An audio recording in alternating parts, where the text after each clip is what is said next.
તો નાનામાં નાનો માણસ બળવો કરશે બ્રિટિશને. અને સિંધુડા ઉપર મેં વચ્ચે પણ કહ્યું પ્રતિબંધ મૂક્યો, પણ એના પહેલાં તો સૂરજ ઉગે પછી કોઈ વાદળા એને રોકી શકતા નથી સાહેબ. એક વખત ઉગી જવું જોઈએ. ભલે સૂર્યવંદના કેટલી કરી છે મેઘાણી બાપાએ. સૌરાષ્ટ્રની રસધારના અમુક પહેલામાં તમે જો સૂર્યવંદનાના કેટલા ભલે ઉગા ભાણ, આ બધી આખી સૂર્યવંદના છે. જાણે વેદનું સૂર્ય સૂક્ત આવતું હોય આવી સૂર્યવંદના કરી છે.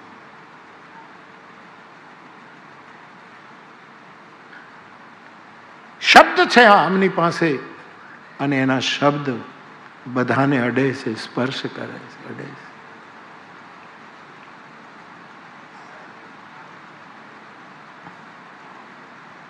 સૌરાષ્ટ્રની રસધારના એક ભાગનો કરિયાવર વાંચો, ખાલી કરિયાવર વાંચો, કરિયાવર, ખાલી કરિયાવર વાંચો. દીકરી શું કહેવાય, બાપ કેવો હોય.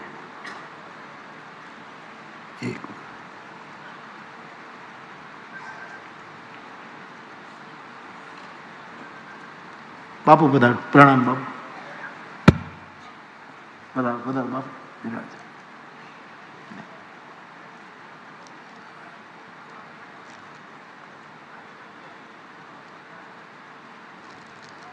કરિયાવરમાં વડીલો, કરિયાવરમાં શકુંતલાને વળાવતી વખતે કણવ જે મહેસૂસ કરે છે એ મેઘાણી મહેસૂસ કરે. એટલે મેં વચ્ચે એમ કહ્યું કે કાલિદાસ થી લઈને કાળાઉત, કાળાઉત, કાળાઉત, આ કાલિદાસનો દીકરો મેઘાણી, એની રેન્જ તમે જુઓ. પોતાની રીતે એને મૂક્યા છે. હીરબાઈને જ્યારે વળાવતી વખતે કરિયાવરમાં આ ચાંપરડા, જુનાગઢનું ચાંપરડાનો ઇતિહાસ, કઈ જ્ઞાતિમાં પ્રસંગ બન્યો છે મેઘાણી આખરે છેલ્લે નોટ કરે છે કે કોઈ કહે છે આ જ્ઞાતિમાં બન્યો, કોઈ કહે આ જ્ઞાતિમાં એ વ્યક્તિનું નામ આ હતું, કે કોઈ કહે. આપણે એમાં ક્યાંય પડવું નથી. આપણે તો સૌરાષ્ટ્રની રસધારોનો રસ જ પીવો જોઈએ. આ કયા હંચામાંથી નીકળ્યો છે, કાચના ગ્લાસમાં આવ્યો પીતો, એનું રહેવા દો સાહેબ. એ શેરડીનો રસ પી લો એટલે ખાઈ લીધું હશે તોય ભૂખ લાગશે. શેરડીનો રસ ભૂખ બહુ લગાડે. તમે જમતા પહેલા એક પ્યાલો શેરડીનો રસ પી જાઓ તો ભૂખ, અથવા તો તમે 2 કલાક પહેલા જમ્યા હોય અને પાછી જો જમવાની ઈચ્છા થઈ હોય તો વળી પાછી થોડુંક શેરડીનું. આપણે તો સૌરાષ્ટ્રની રસધારા સાથે સંબંધ છે. એમને બધી જ્યાં જ્યાં નક્કી નથી થયું ત્યાં કીધું. ઘણા એમ કહે છે કે આ જ્ઞાતિમાં, ઘણા કહે આ જ્ઞાતિમાં, ઘણા કહે આ નામ. હું નામ કે જ્ઞાતિ કાંઈ બોલતો નથી, કારણ કે મેઘાણી બાપા તો જતા રહ્યા એટલે એને કોઈ કાંઈ કહે એમ નથી. અને મોરારી બાપુ હજી જીવે છે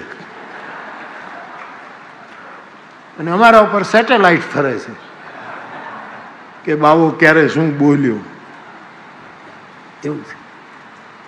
હું તો મેઘાણીના શબ્દો યાદ કરું. પત્ની મરી ગઈ છે, આ હીરબાઈ એની દીકરી છે, અને એને વળાવવા માટે, આણું વળાવવા માટે એનો પતિ ઘોડું લઈને આવી ચૂક્યો છે. અને દીકરીને બાપ કહે છે બેટા આ ચંદરવાન, ચાકડા, આ બધું દિવાલોનો શણગાર છે, એને બધાને ઉતાર, એ બધું તું લઈ જા, એ તું લઈ જા.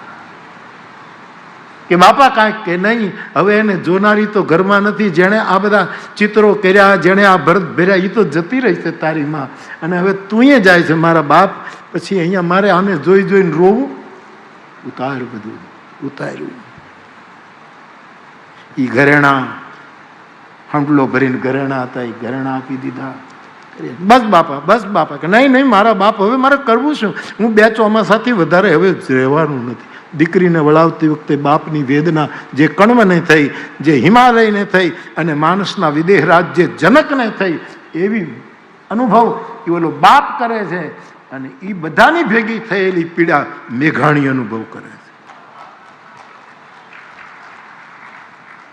અને બધું જેટલું હતું એ બધું આપે.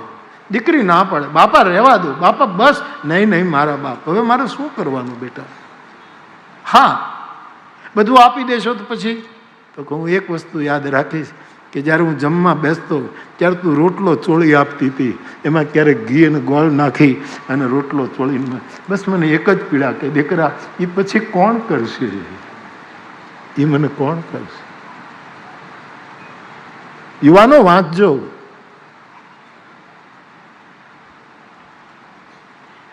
સુંદર વર્ણન છે, બહુ લાંબો, થોડાક પાનામાં વાત પૂરી કરી છે.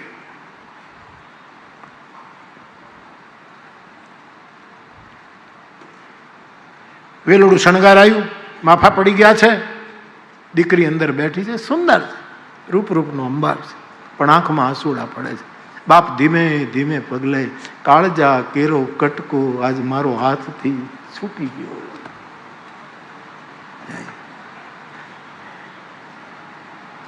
ગામનો ચોરો આવ્યો અને એક પુરુષ અને બે છોકરા ઉભા, ખબરદાર જો આગળ ગયા તો વેલડું રોકો. એના ભાઈ હાથ હતા કે તમારો દીકરો નથી એટલે બધું દીકરીને આપી દેવાનું, અમારો કોઈ ભાગ નહીં, ખબરદાર જો આગળ ગયા છો. તમારો દીકરો હોત તોય તમારો વારસદાર. હવે એ વખતે તો દીકરીને કોણ વારસદાર ગણતું હતું? ચાપરડાની વાત છે આ. કુદ્યા ચોરેથી. અને જો નહીં અમારી માનો, વાત નહીં માનો તો પછી સાંભળી લેજો. આમ કર્યું અને સાહેબ એ વખતે હીરબાઈ માફાનો પડદો ખોલે છે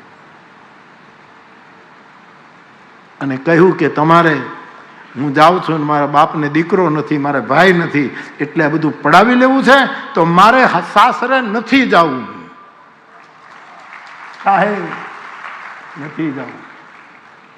અને ઘોડે સવાર પોતાનો પતિ હતો અને કીધું કે લે આ ઘરેણા તું લઈ જા અને બીજું ઘર ગોતી લેજે, મારે મારા બાપને જવાન કરવો છે અને એને દીકરાનો જન્મ થાય પછી ચાપરડાને બતાવવું છે કે લે વારસદાર. દીકરી શું ન કરે. અને સાહેબ વેલડીઓને પાછી વાળો અને બધા પાછા આવ્યા. પછી તો ઓલા કાંઈ વિરોધ ન કરી શકે. મેઘાણી વર્ણન કહે પિનાકીભાઈ, ઓહો હરેશદાર ભેંસો એટલી ભેગી કરી અને ભેંસોના પાલકને એમ કહે કે મારી ભેંસોને માખી પણ ન બેસવી જોઈએ, એટલી સ્વચ્છ રાખજો. અને દૂધના સરોવર જેવી ભેંસો,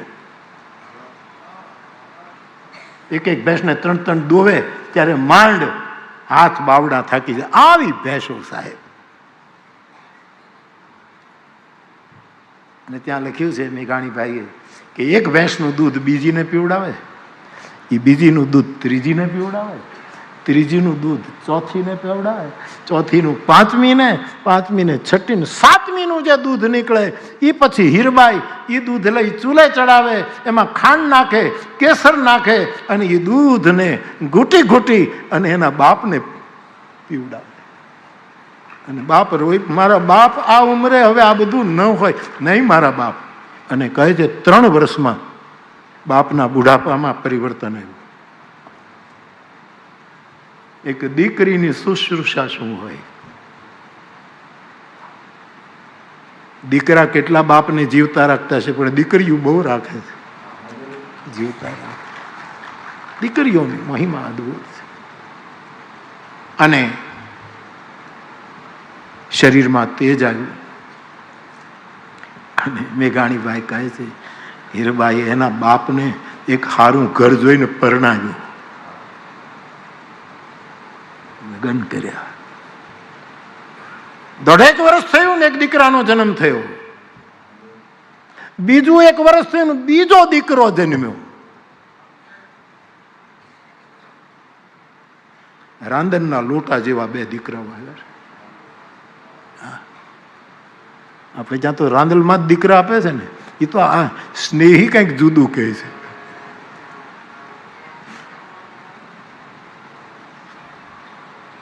સાહેબ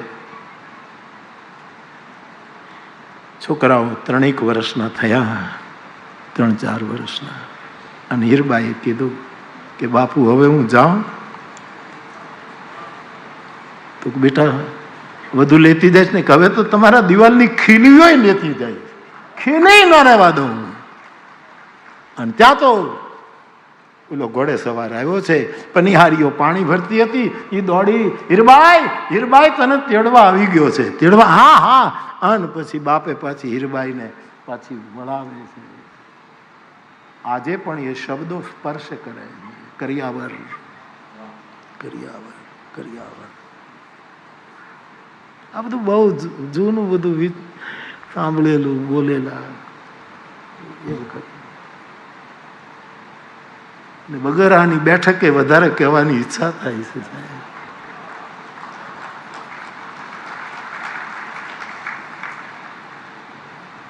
આવા તો કેટલા પ્રશ્ન. મારે કહેવું છે, આ મહાપુરુષની પાસે શબ્દ છે અને એના શબ્દો સ્પર્શ કરે છે, એટલે સિંધુડા ઉપર પ્રતિબંધ મૂક્યો અંગ્રેજોએ.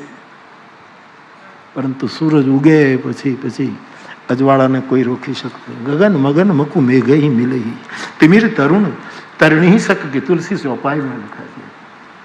એ થોડી વાર અંધારું રહે, બાકી તો એ તુરંત પ્રકાશ થાય. તો મેઘાણી બાપા પાસે શબ્દ છે, એ શબ્દો આપણને સ્પર્શે છે. આ કેવલ વાણીની ક્રીડા માત્ર નથી, આપણા બધાનો અનુભવ છે. એનો શબ્દ પંડિતોને, સામાન્ય માણસોને, વિદ્વાનોને, સર્જકોને, વિવેચકોને બધાને સ્પર્શ્યો, અડ્યું.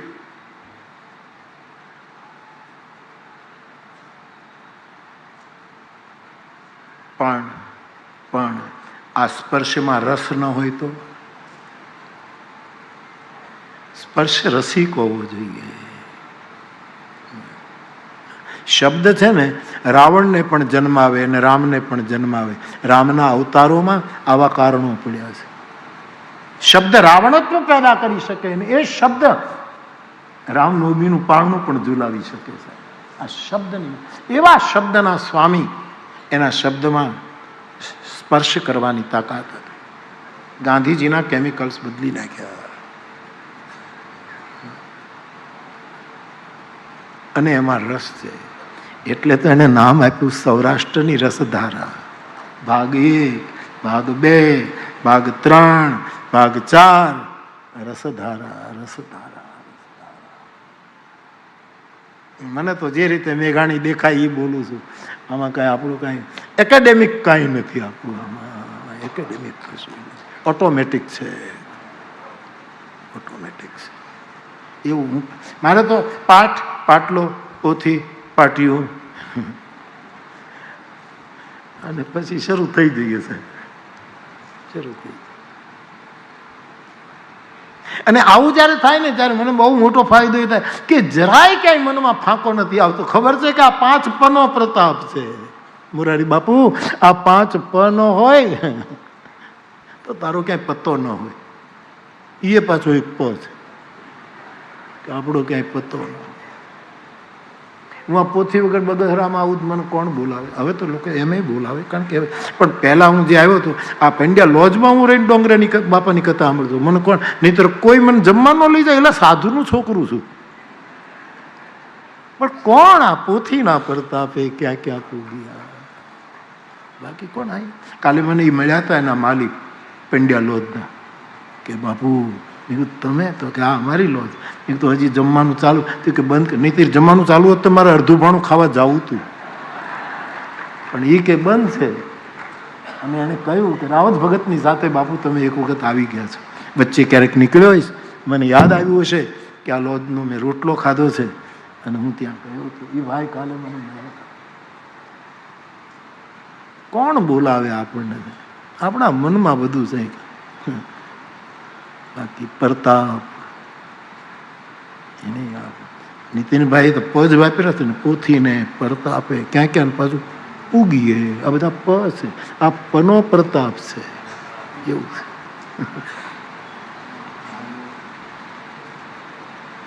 શબ્દ છે, સ્પર્શ છે, અને એક એક વાર્તા રૂપ પકડે છે. એને એને એને કથનારો કોઈ બરાબર મળી જાય, અભ્યાસુનો અનુભવી, અને વાર્તા માંડે. આ કાનજી બાપા ભૂટા આપણી વાર્તા માંડતા તો આમ દ્રશ્ય ખરું થતું હતું સાહેબ.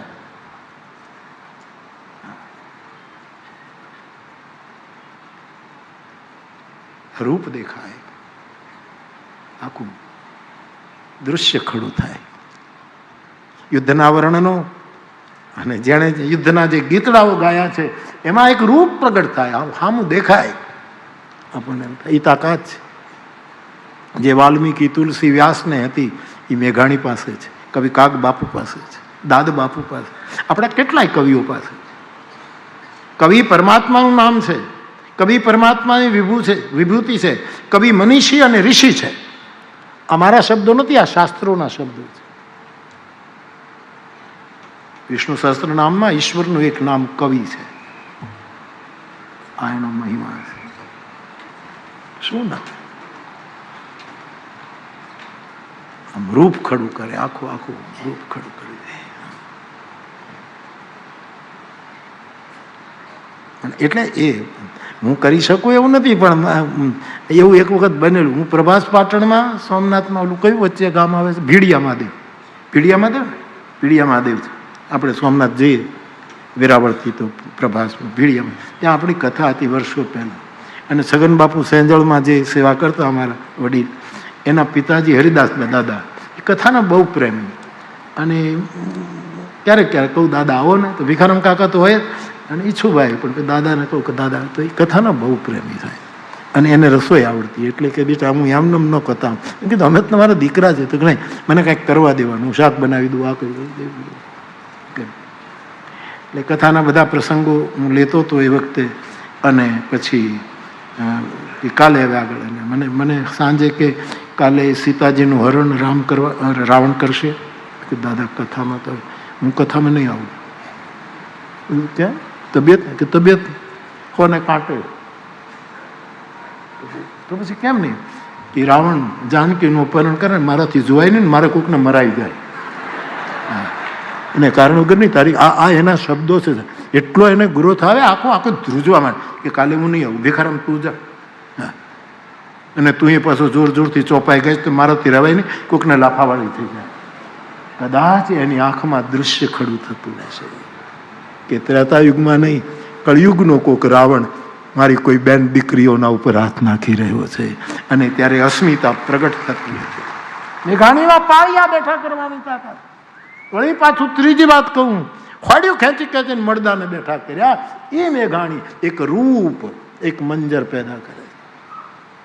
તો શબ્દ, સ્પર્શ, રૂપ અને રસ, સૌરાષ્ટ્રની રસધારા. સાહિત્યના બધા જ રસોને જ્યાં સુધી હું થોડુંક સમજી શક્યો છું, આપ વિદ્વાનોની સાથે બેસી બેસીને, આ માણસે એકેય રસ છોડ્યો નથી. એનો વીર રસ જુઓ, એનો અદ્ભુત રસ જુઓ, એનો કરુણ રસ જુઓ, એનો શૃંગાર રસ જુઓ, હાસ્ય રસ, વિનોદ પણ. આ બધાના પ્રમાણો આપી શકે. આ સંશોધકો અને વિદ્વાનો વધારે કામ કરે ને આવું બધું કરી શકે. અને છેવટે શાંત રસ, શાંત રસ. આ બધા જ રસ અમુક શબ્દોમાં બીભત્સ રસ આવે, પણ ક્યાંય મર્યાદા ન તૂટે, ક્યાંય રેખા ન ઓળંગાય. આ બધા જ શબ્દ છે, સ્પર્શ છે, રૂપ છે, રસ છે, અને એને ગંધ પણ છે. એના ગ્રંથો, એમાં એક ગંધ છે, ફોરમ છે. ફૂલ તો વયું ગયું, ફોરમ ફોરેનમાં પણ ફરે છે. મેઘાણી, મહેન્દ્ર બાપો ત્યાં બેઠા બેઠા કામ કરી ગયો. વધારે પડતા ન્યુયોર્કમાં જ રહ્યા, દીકરીને ત્યાં. બરાબર, એક વખત ન્યુયોર્કની કથામાં મળવાનું થયેલું, એક જ વખત બાપાને. અડધી સદીની મારી વાંચન યાત્રા.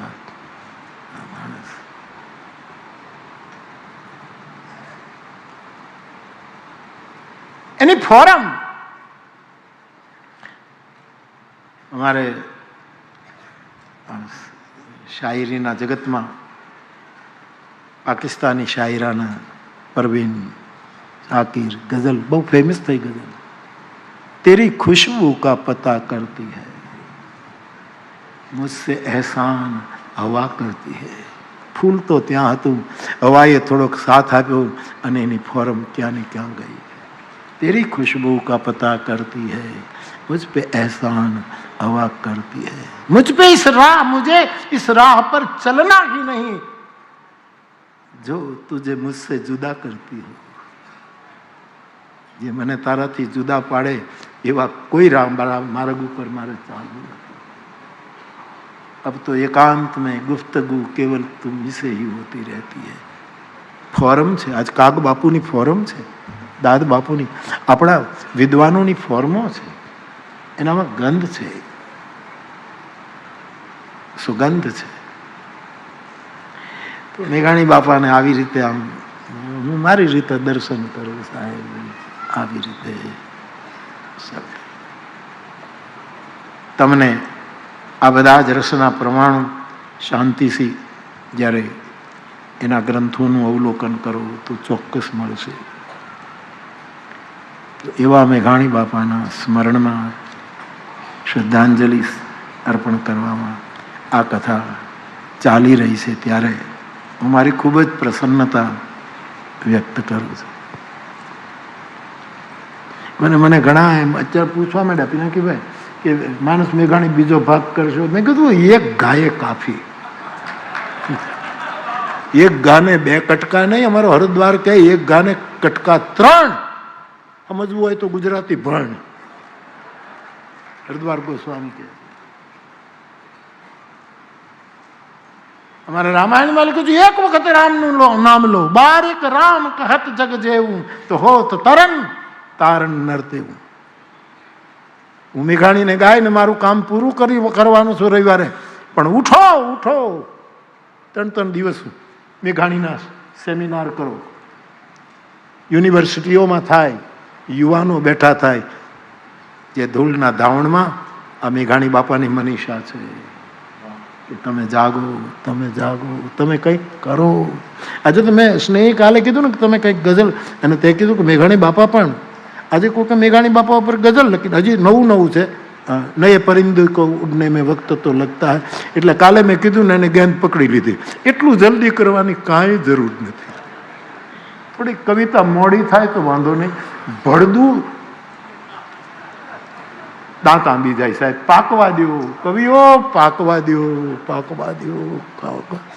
બાપુએ કીધું એટલે પણ સરસ લખી, સારી લખી. બીજું કઈ ને કહ્યું તો કર્યું.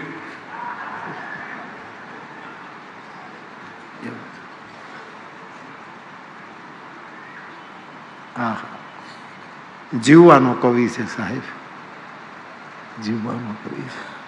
આપણી બહુ જ મોંઘી ઝવેરાત છે ઝવેરચંદ મેઘાણી. એમાં જરા ઇમિટેશન નથી, સાચી ઝવેરાત છે, સાચા ઘરેણા છે.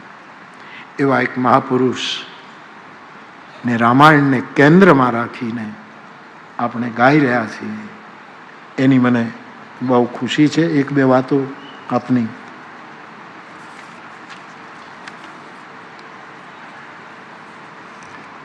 આ તો રાજભાઈ મોકલ્યું છે.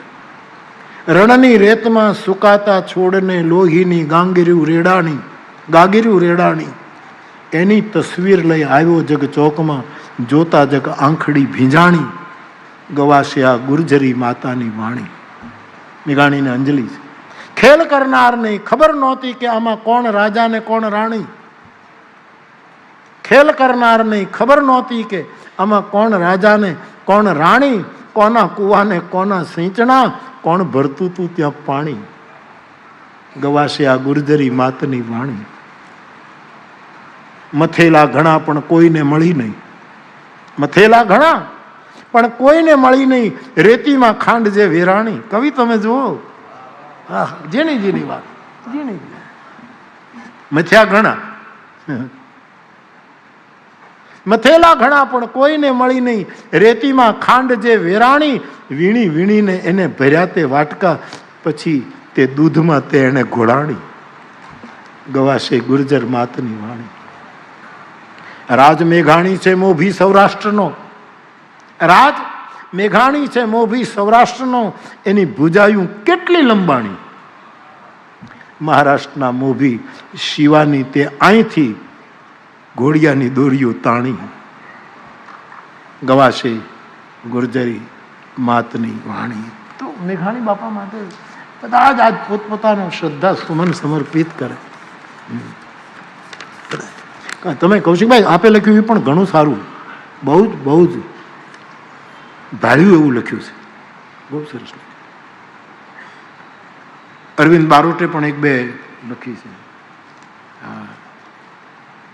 એને તો એવું લખ્યું કે આંખમાં આંસુ હોય તો એને રૂમાલથી ભૂસી નાખીએ, પણ હૃદય ભીનાય એને કેમ ભૂસીએ, હાલો મોરારી બાપુને પૂછીએ. આવી કવિતા અરવિંદ બારોટ. અને આપણે મેઘાણી એવોર્ડ આપ્યો ત્યારે એ બોલ્યા હતા સૌરાષ્ટ્ર યુનિવર્સિટી રાજકોટમાં આ વખતના એવોર્ડમાં. એ મેં સાચવી રાખી, મારે આના જવાબો આપવા છે, કવિતામાં નહીં કથનમાં. કેવા સુંદર પ્રશ્નો કર્યા છે. આંખ ભૂંજાય તો રૂમાલ પીવું છે, હૃદય ભીણાય તો એને કેમ ભૂસીએ, હાલો મોરારી બાપુને પૂછીએ. બધી જગ્યાએ હાલો મોરારી બાપુને પૂછવા ઠેકાણું જ એક જ છે. આ તો આડ વાત છે, આને તમે ગંભીરતાથી નહીં લેશો બાપ. આ તો ખાલી મૂળ તો આપણે નથી. શું કરીએ આપણે? જો અમારે ગૌરીશંકર દાદા હતા ને, એમાં અંબાજી માતાના બહુ ઉપાસક. હું નાનો હતો ત્યારે બહુ. અને જયો માં જગદંબા એણે મને શીખવાડી દીધેલી. હા, અમે નાના ને મારા ચોકમાં, અને એ ત્રિશુલ ને માતાજીનું, અને એ બ્રાહ્મણ દેવતા એટલો બધો. પણ પછી શું કરે કે આમાં આરતી ઉતારે, અગરબત્તીની આરતી ઉતારે, અગરબત્તી રામ કરે અને આખું એ ગાય.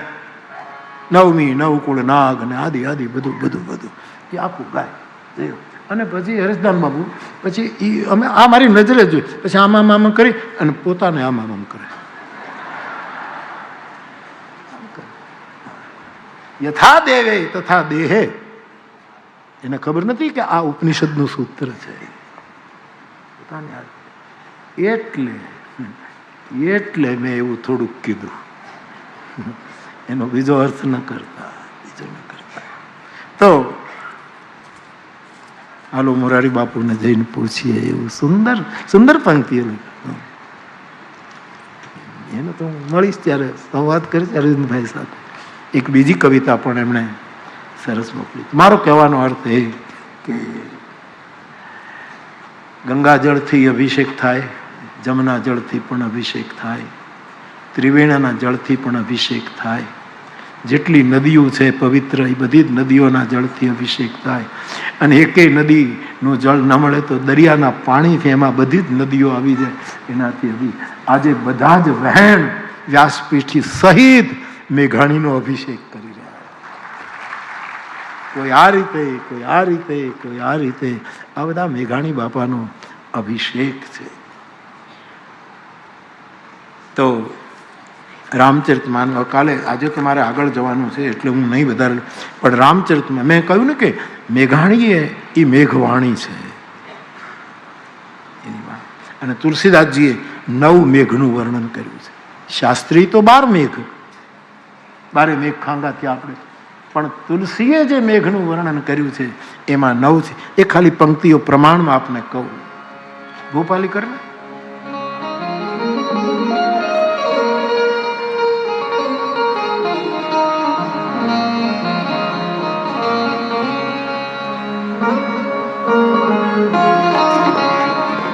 શરૂઆત ત્યાંથી કરી હતી ને. કયો કર્યો? ઓકે, લગાડ જે કરવું.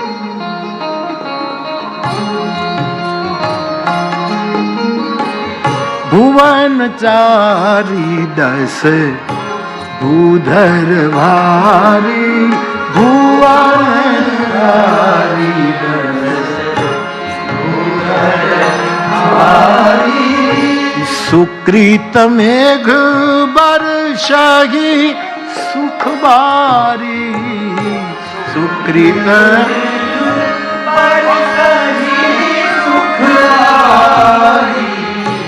તિમિર તરુણ તરની મકુગીલયી, તિમિર તરુણ તરની મકુગીલયી. ગગનુ મગન મકુ મેઘી મિલયી. બીજી વખત મેઘ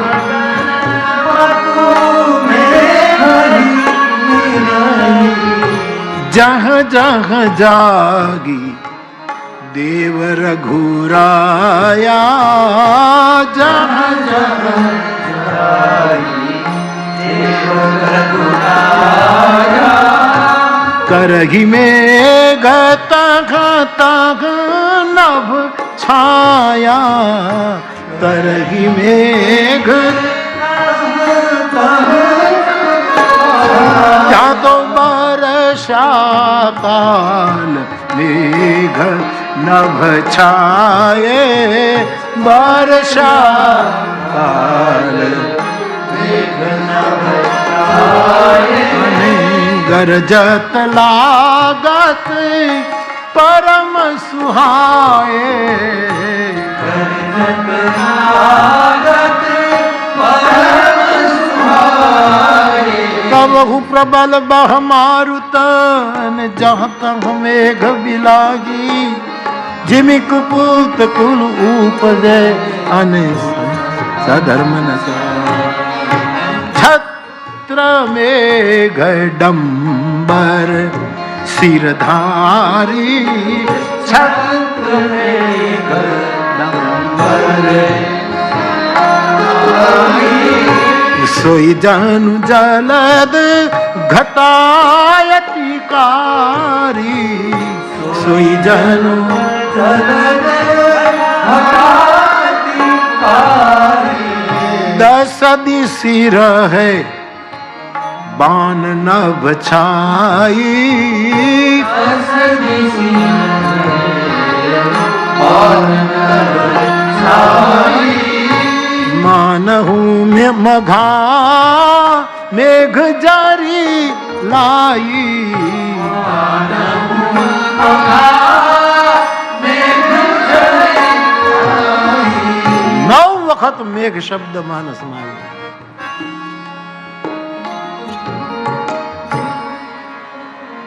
મેઘનાદ શબ્દ ઘણી વખત આવ્યો. ઇન્દ્રના દીકરાનું નામ એ ઘણી વખત અને 9 પૂર્ણાંક કહેવાય.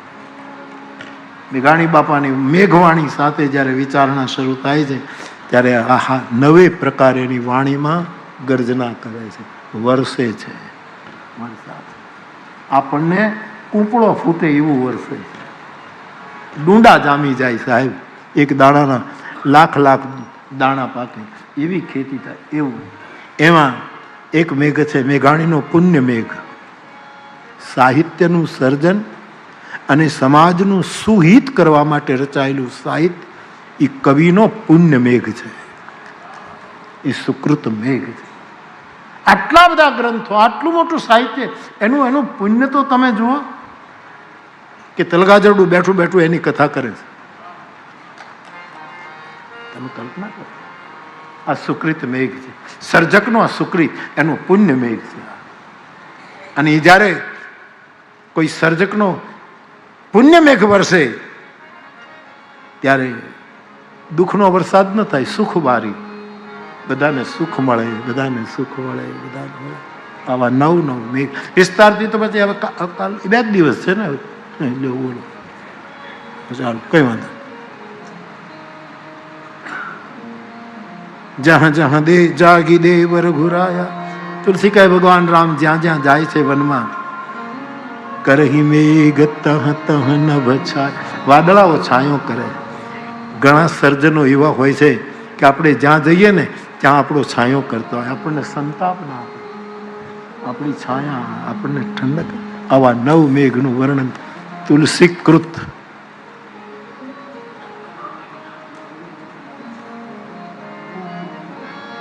પછી છત્ર મેઘ.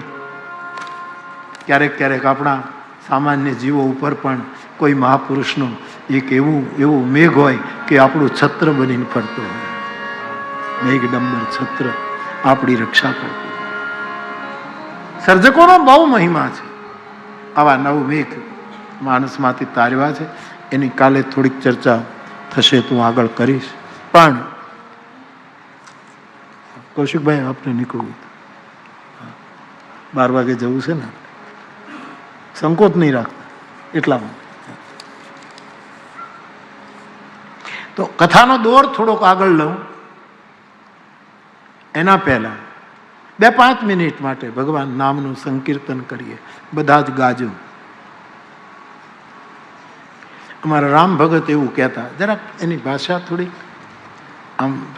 આક્રમક ભાષા. પુનિત મહારાજના શિષ્ય એ જ્યારે કીર્તન કરાવવાનું કહે ત્યારે હંમેશા એમ કહે કે જેણે પરમાત્માએ જીભ આપી હોય એ ગાય, બાકી જેણે ચામડાનો ટુકડો લઈને ચોંટાડ્યો હોય પોતે ઓપરેશન એ ન બોલે તો વાંધો નહીં. એટલે નક્કી મારે તમારે કરવાનું છે સાહેબ.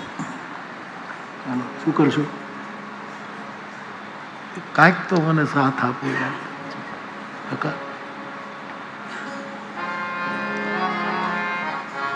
રાધા રાધા કૃષ્ણ રાધા. ગાઓ બાપ.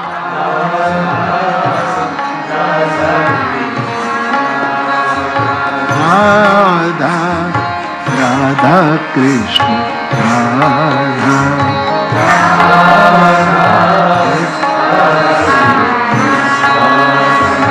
રાધા રાધા કૃષ્ણ. હરિ બોલ. રાધા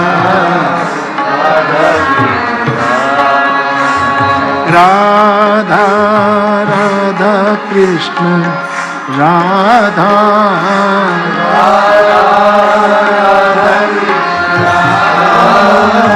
રાધા રાધા કૃષ્ણ રાધા.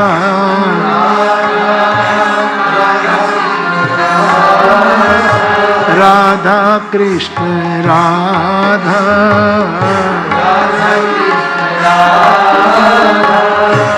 રાધા રાધા કૃષ્ણ રાધા.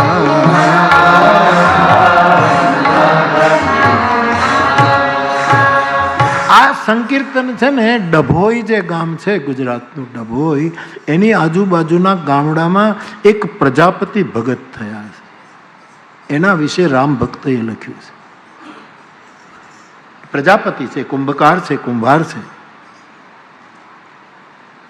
એ બધું વાસણ બનાવવા માટે ને બધું કરવા માટે આમ માટી ખોદે છે, અને એને જેવી માટી જોઈએ વાસણ એવી માટી મળતી નથી. પછી વધારે ને વધારે ઊંડે જાય.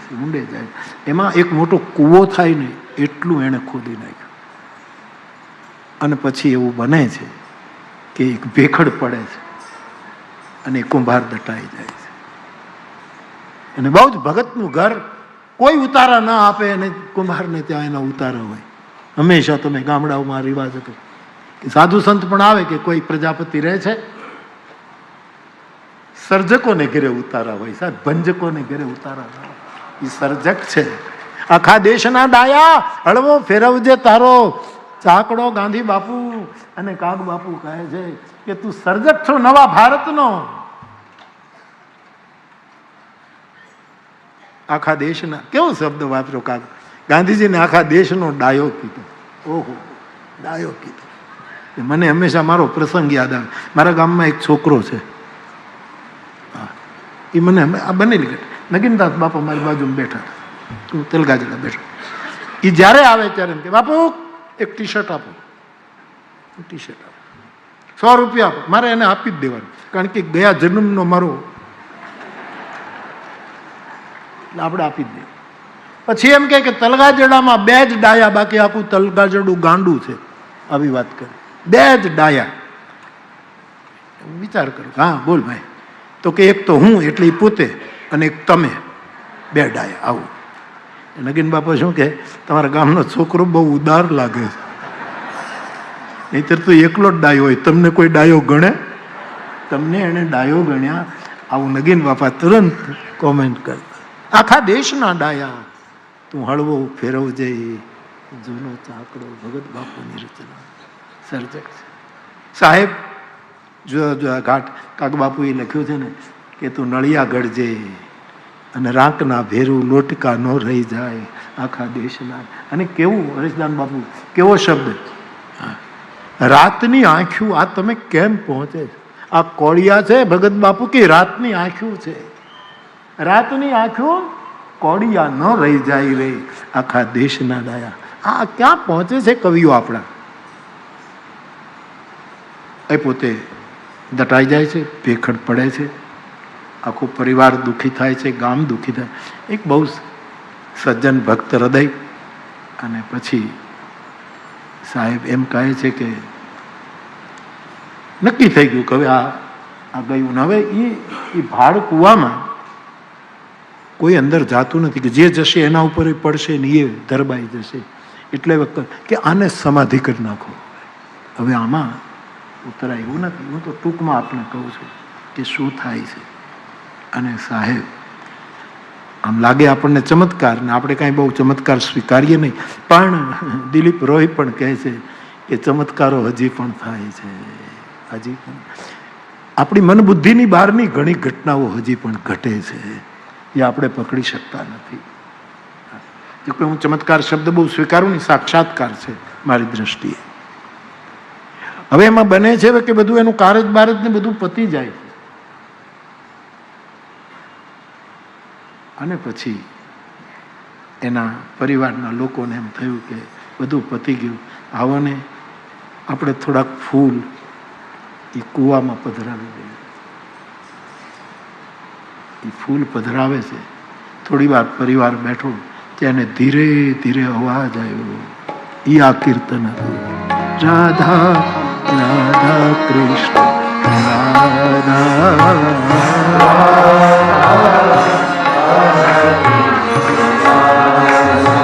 ધરતીના વળા જે આવે જુદા જુદા, માનવીના જીવનમાં પણ વળા આવે.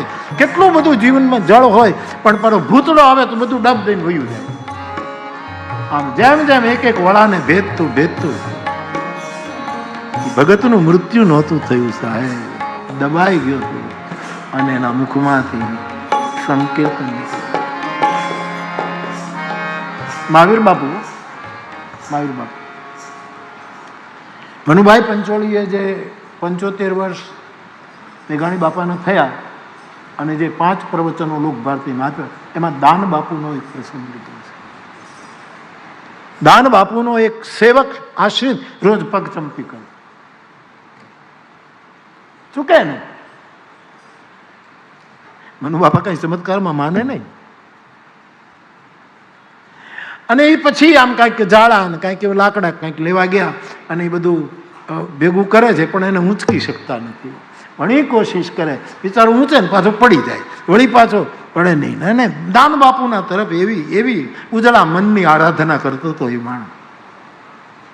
અને સાહેબ 7-8 પ્રયત્નો કર્યા, અને એ જે જાડા ઝાંખરા જે કહે છે એમાં કાંટા હતા. અને પછી કીધું કે હવે મારી તાકાત નથી,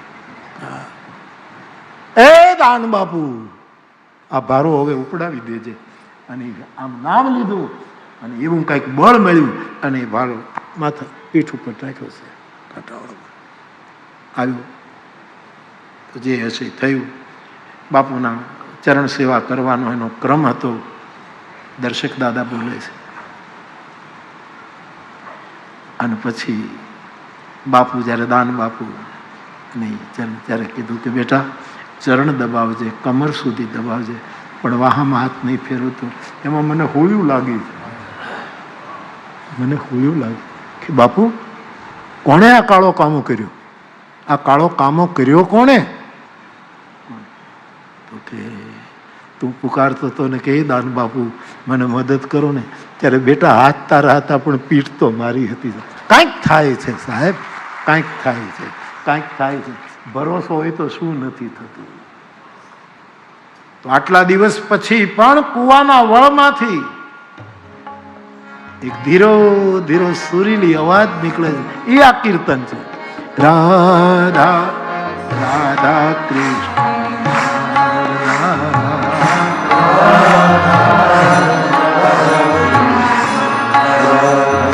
રાધા રાધા કૃષ્ણ રાધા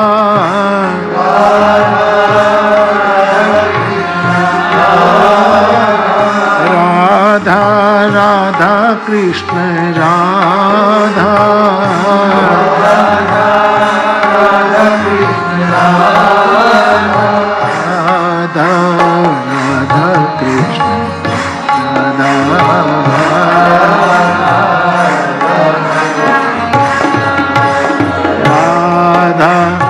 રાધા કૃષ્ણ રાધા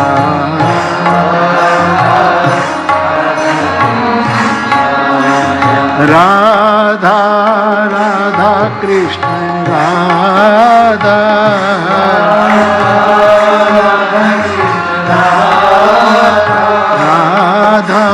રાધા કૃષ્ણ રાધા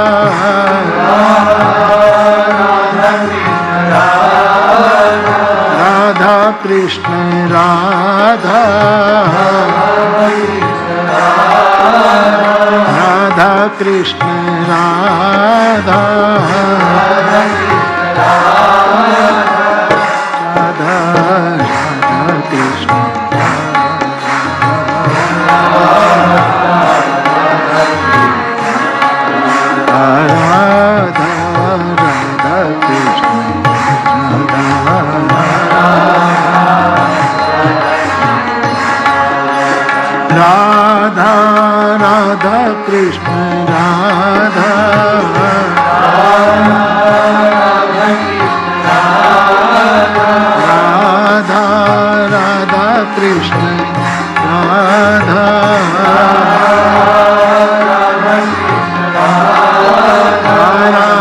કૃષ્ણ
રાધા કૃષ્ણ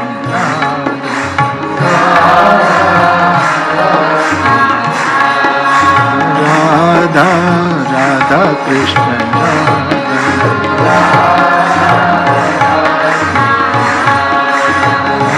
રાધા કૃષ્ણ